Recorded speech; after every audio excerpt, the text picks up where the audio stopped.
Ami, let's start off by talking about your title with Tellurian, Senior Vice President. Tellurian has quite a success story. Could you share with us any current business focus or anything you'd like to share with us there?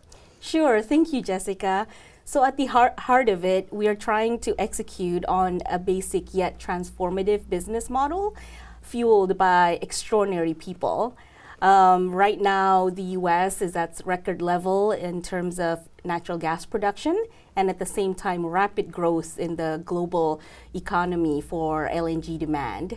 So again, it's a very fundamental concept, but at the heart of it, what we are trying to do is build a global natural gas business to deliver cleaner air to the world. Great, thank you for sharing that with us. And let's talk a little bit about what motivated you to get into the oil and gas industry, and also what keeps you here.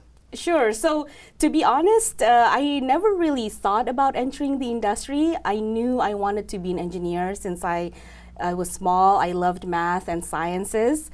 And I studied chemical engineering in Virginia Tech. And in my senior year, as I was looking for a job, ExxonMobil recruited me. Oh, wow. And that's how I got my entrance into the industry. And of course, when you study engineering and a global company like ExxonMobil recruited you, you say yes. Absolutely. Well, talk about a significant career milestone. Of course, it sounds like a beginning. You're like, let's get to it. But is there any other milestone you'd like to share with us as well? Sure. So you can read through my biography in terms of all the typical KPIs, but there is one in particular I would say I'm most proud of. And I have to give you a little background story first. So when I first started in the industry with Exxon, I had a little hard time connecting with my coworkers.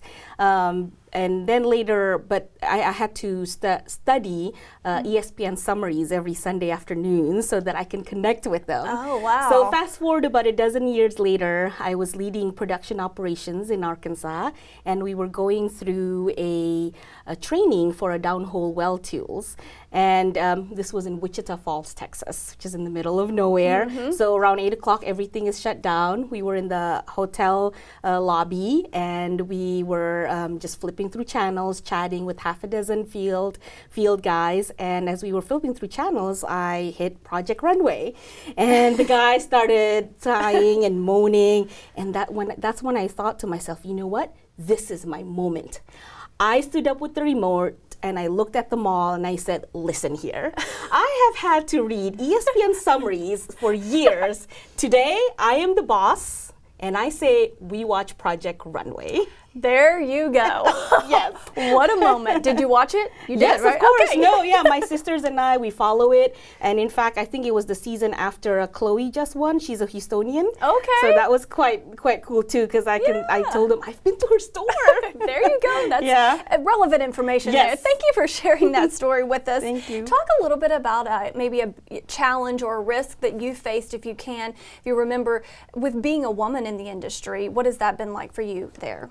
Sure. So unfortunately, I think all of us women in the industry, we probably have similar stories or concepts, anywhere from being treated with double standards or underestimated. But I encountered something recently that I thought was pretty inspiring.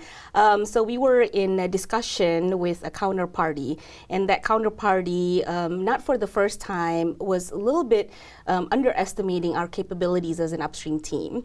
So with Tellurian, yes, we are at the crux of it an LNG company, but our upstream team has over 200 years of cumulative experience in developing unconventional shale. Mm-hmm. So after the meeting, some of my team members came to me and talked about how they felt disrespected or underappreciated. And then I thought to myself, you know what, let's pause for a minute, because I have been underappreciated for my entire career, throughout my career.